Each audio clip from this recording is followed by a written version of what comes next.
This video is about the CATIO or CATIO I built. Check out my other videos too. My old lady helped a disabled friend of hers that fed this cat outside of her apartment.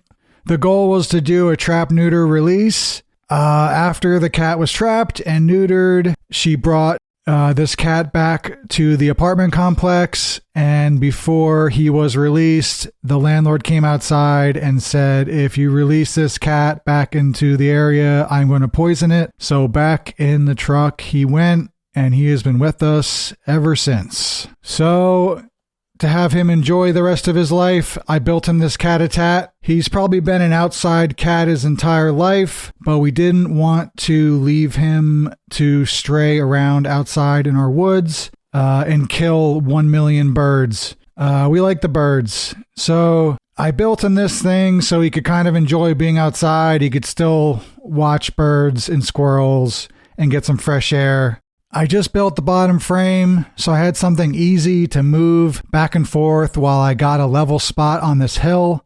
I framed it this way because I got all this wood for free. All of these oak boards are rough sawn and about 40 inches long, so that determined it being 40 inches by 40 inches wide. It's about 10 or 11 feet tall. All of the ramps and places for him to lay, the cat tree, all the things inside of it were all just scrap wood that I wanted to use up.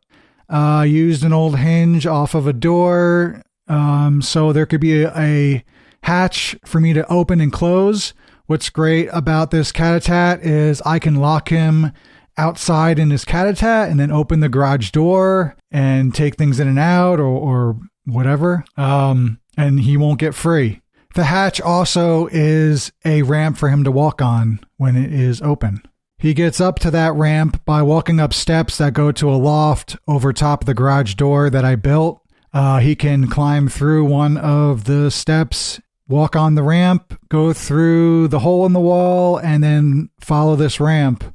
One thing I learned was in the past I have stapled chicken wire to make a cage, and it's a pain in the butt if you ever need to get in there. What's easy about this design was with these extra furring strip scraps I had, you can just use a couple deck screws and sandwich the chicken wire between the furring strip and the framing. So if you ever need to get in there or clean it out, you can just unscrew a couple deck screws and you're in there. If it was stapled, you have to pull out like 20 staples. It's a pain in the butt.